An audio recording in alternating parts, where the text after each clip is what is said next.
Chers équitants, bonjour et bienvenue dans ce podcast de développement équestre. Ici, nous partageons une vision holistique de l'équitation, c'est-à-dire dans une approche globale, systémique, considérant les relations de cause à effet entre système humain et système équin dans une même collaboration. Je m'appelle Romain Bamaison, j'ai été cavalier professionnel de saut d'obstacles et j'ai eu la chance d'apprendre auprès de grands maîtres de l'équitation. Aujourd'hui, enseignant, coach et sophrologue, je pratique une méthode mêlant conscience et performance, maîtrise technique et maîtrise de soi, en reliant technique équestre académique et exercices de sophrologie pour développer un équilibre entre le corps, le mental, les émotions et la technique équestre, au service d'une équitation harmonieuse, légère, en fonctionnement avec le mouvement. J'organise des stages pour les cavaliers et forme des enseignants à la méthode. J'en suis persuadé, emprunter ce chemin est une source de joie et de bien-être, tant pour les chevaux que pour les cavaliers. Retrouvez toutes les informations sur mon site romainbamaison.fr, ainsi que mon livre « Équitation consciente » aux éditions Vigo. Très bonne écoute! Salut les cavaliers et bienvenue sur cet épisode. Donc on va parler de la respiration en équitation aujourd'hui et notamment des 4 grands principes de la respiration en équitation. Ces 4 grands principes, je les ai dessinés comme ça parce que je trouve que c'est un bon moyen de se rappeler quels sont les grands pouvoirs de notre respiration lorsqu'on est avec les chevaux et encore plus lorsqu'on est à cheval. Ces 4 grands principes, c'est la régularité, le relâchement, la connexion et la justesse d'action. Avant qu'on entre dans plus de détails pour ces 4 grands principes, ce qu'on peut déjà dire à propos de l'usage de la respiration en équitation, c'est que pour le cheval, c'est un langage naturel.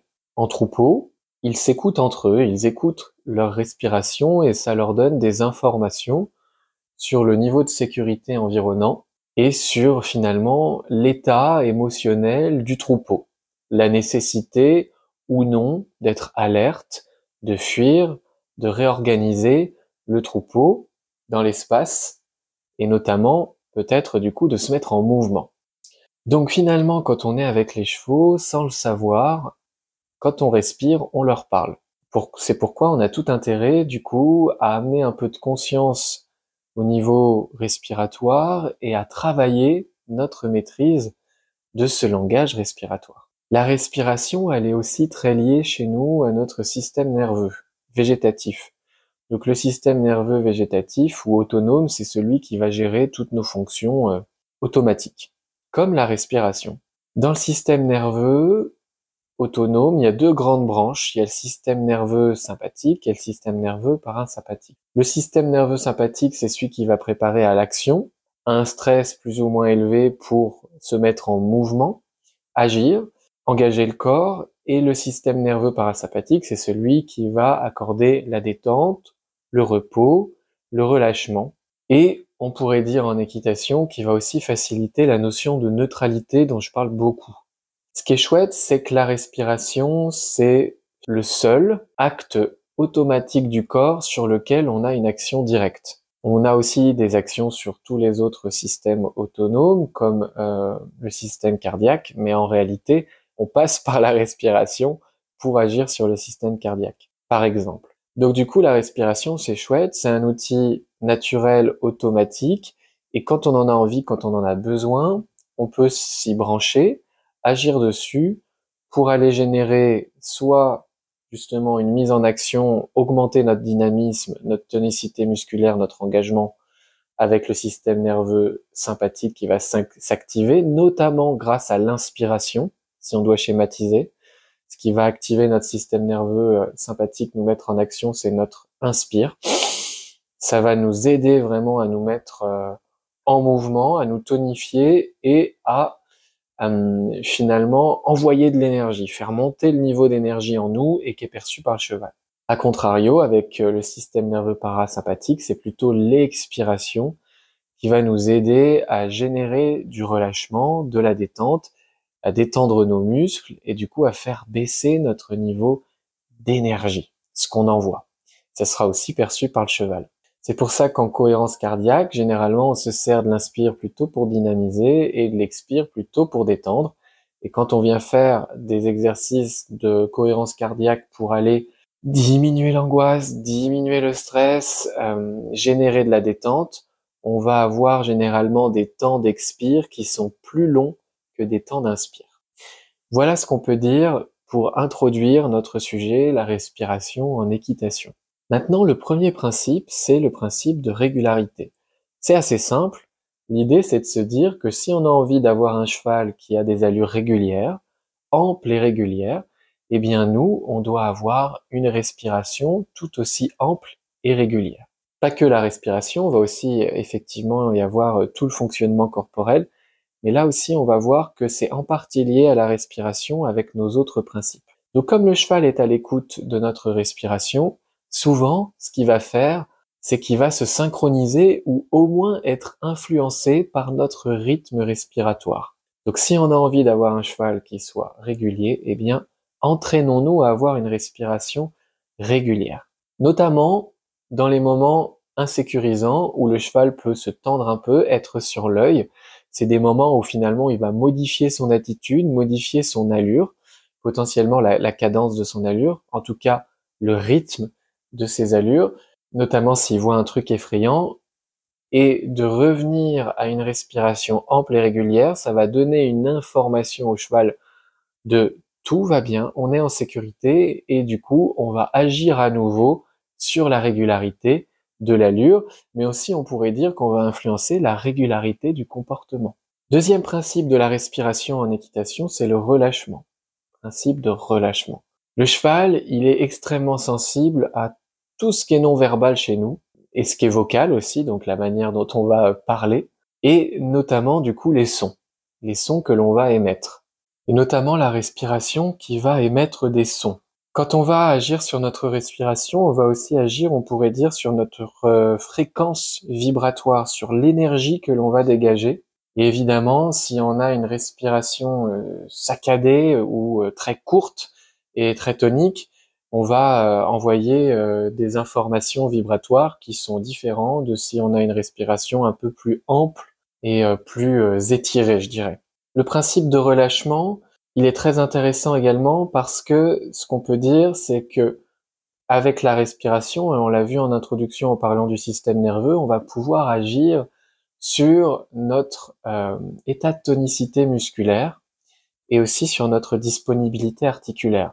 Quand on va être capable d'oxygéner nos muscles régulièrement avec une respiration ample, nos muscles vont être plus souples et ils vont être capables du coup, tout simplement, voilà, c'est ça, hein, de plus de souplesse, d'être un peu moins durs et d'être potentiellement plus relâchés, ou en tout cas avec moins de tension inutile et juste un engagement musculaire qui correspond à l'action choisie. Et ça, c'est très important puisque ce qui va définir notre précision technique, c'est en partie cette capacité à engager les muscles avec précision, tant au niveau de la zone musculaire que l'on va engager, qu'au niveau du degré de tonicité musculaire qu'on a envie d'avoir à un moment donné.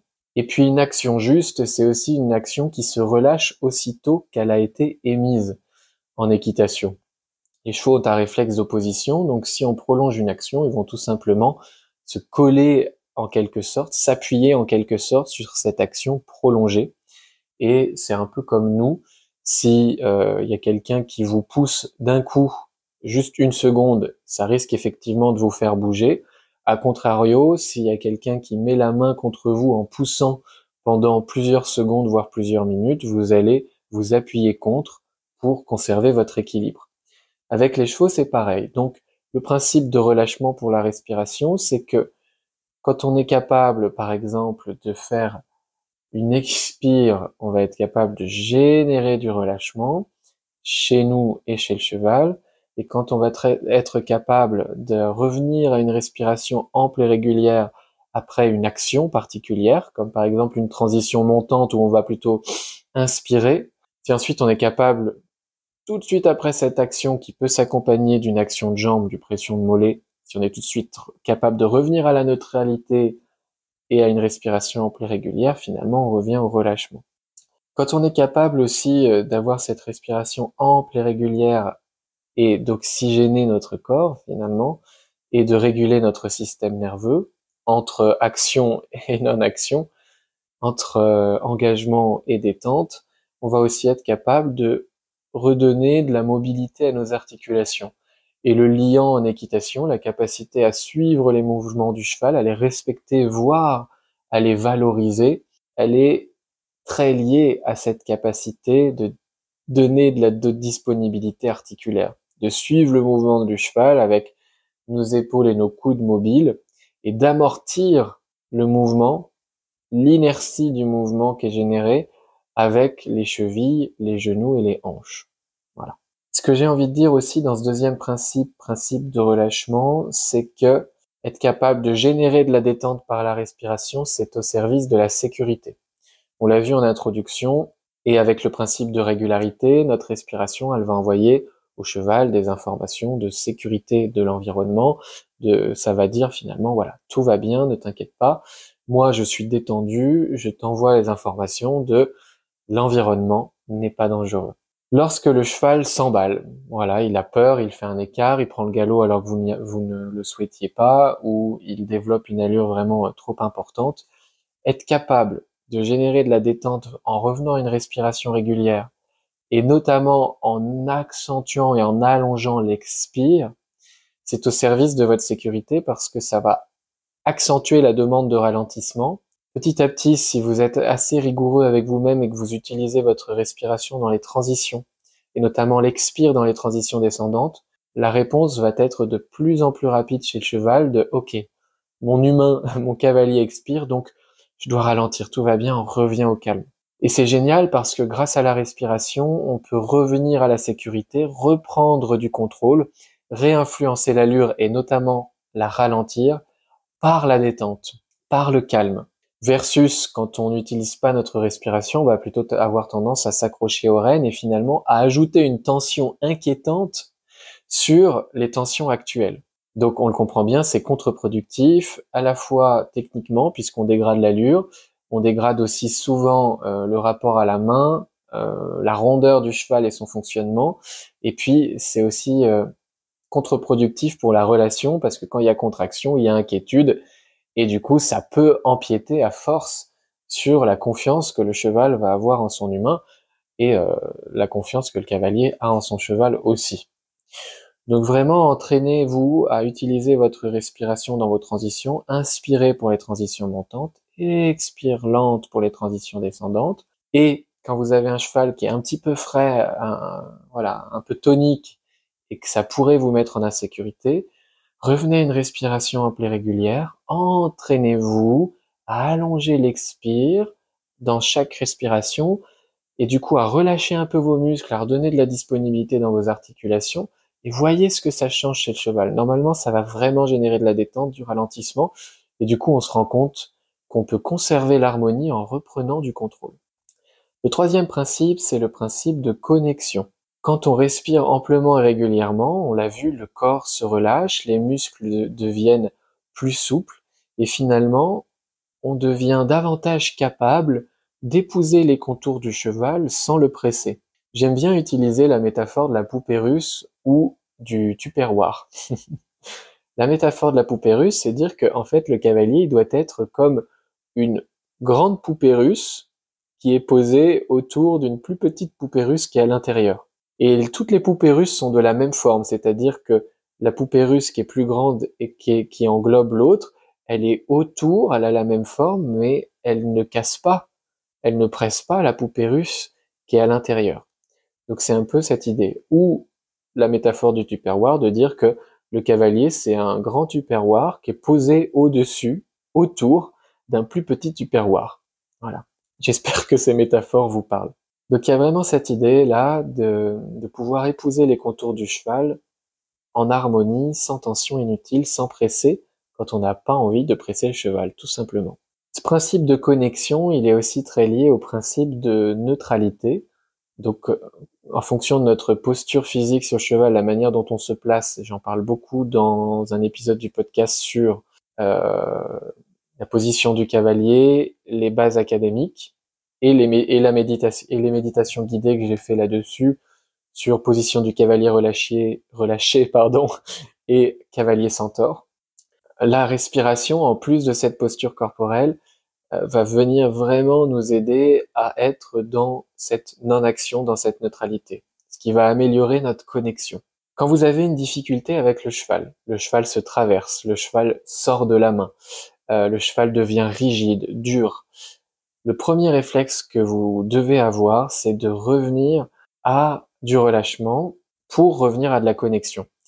Et pour revenir à cela, vous pouvez vous entraîner à reprendre une respiration ample et régulière avec cette intention de oxygéner votre corps à l'inspire et de relâcher votre corps, toutes les parties du corps à l'expire. Quand je parle de relâchement ici, je ne parle pas de devenir comme un chamallow et sans aucun engagement musculaire. D'ailleurs, quand on est à cheval, c'est pas possible. Notre corps s'engage forcément. Ce que je dis là, c'est de relâcher toutes les tensions inutiles. Évidemment que les abdominaux vont être engagés, qu'on a les muscles de nos jambes qui vont travailler, et autres, pour maintenir notre posture, notre descente de jambes et notre verticalité au niveau du tronc, et notre disponibilité des bras. Mais ça se fait presque automatiquement. Donc si on voit que notre cheval se tend, c'est qu'il y a quelque chose, ou qui se traverse, qui se tord, c'est qu'il y a quelque chose à relâcher chez nous, c'est qu'il y a une asymétrie chez nous, et il y a une tension chez nous. Donc en revenant à une respiration ample et régulière, on va faciliter ce retour à la neutralité, cette connexion, et on va voir souvent que le problème qu'on rencontrait chez le cheval de tension ou de symétrie va s'atténuer, voire disparaître. Quatrième principe, c'est la justesse d'action. Vous allez le voir, les quatre principes sont très liés. Donc on a vu le principe de régularité, de relâchement, de connexion. Et la justesse d'action, l'idée c'est de se dire que quand on maîtrise notre respiration, on est capable d'être beaucoup plus précis.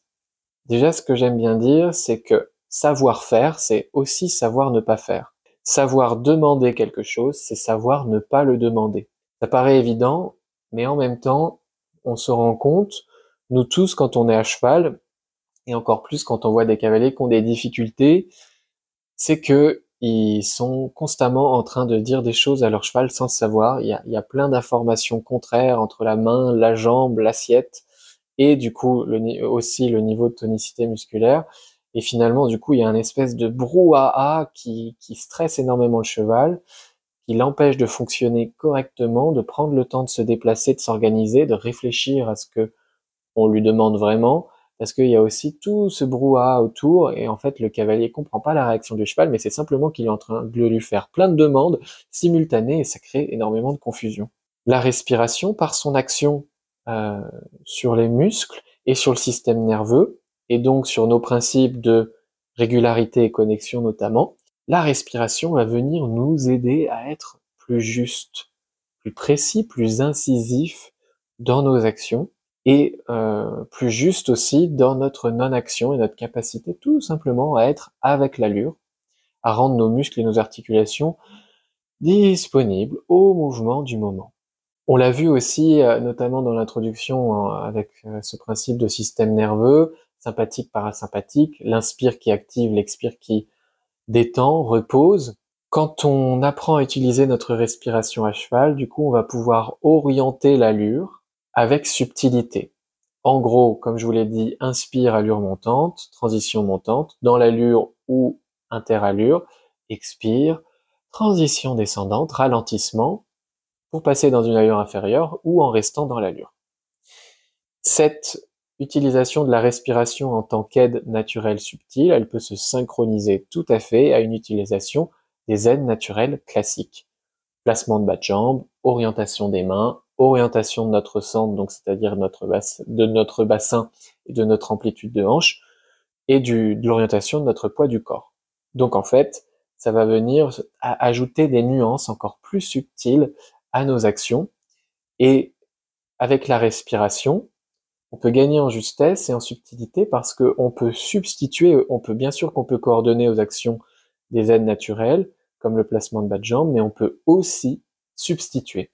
À force d'utilisation de son outil respiratoire, le cavalier va être capable de demander une transition pas trop, juste en inspirant. Il va être capable de passer du galop au trot, voire du galop au pas, juste avec une expire précise. Donc on gagne vraiment en justesse d'action. Quand on contrôle notre respiration en équitation, ample et régulière quand on n'a rien besoin de demander, expire allongé pour une transition montante, monter en énergie, expire allongé pour une transition descendante, descendre en énergie, on devient capable finalement d'utiliser notre respiration pour mener, mais aussi pour suivre. Moi, je vois vraiment la respiration comme un chef d'orchestre. Et à un moment donné, quand on donne le tempo, il se peut que voilà, la respiration, c'est un peu la baguette. Et quand le chef d'orchestre il fait le même mouvement avec sa baguette, bah voilà, c'est le même son et la même musique qui découle. Et quand les mouvements varient, c'est une autre musique qui découle. La respiration, c'est vraiment ça. Voilà les amis pour les 4 principes de la respiration en équitation que j'aime beaucoup utiliser. Régularité, donc une respiration ample et régulière pour une allure ample et régulière. Relâchement, donc une respiration ample et régulière favorise le relâchement.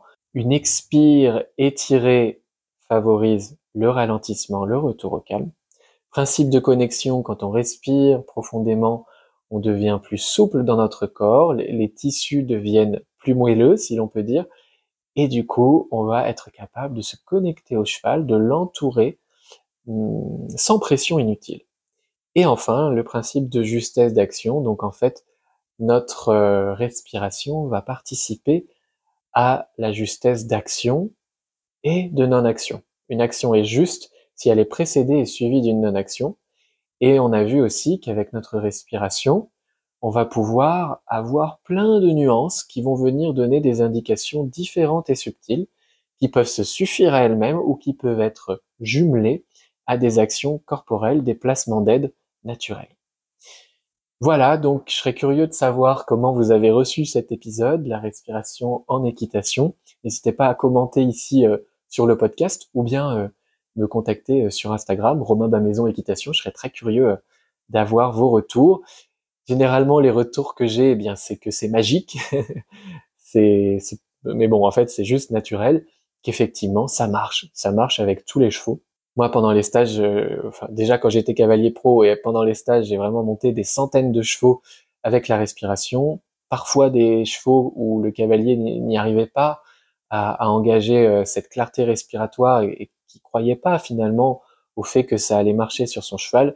Et en fait, quand on monte sur n'importe quel cheval, si on utilise correctement notre respiration, ça fonctionne à la fois dans les transitions montantes, descendantes, que dans la régularité de l'allure. Si vous avez envie d'aller plus loin, il y a énormément d'exercices qui vont vous permettre de développer votre outil respiratoire en tant que cavalier dans le programme Équitation sophrologique en ligne.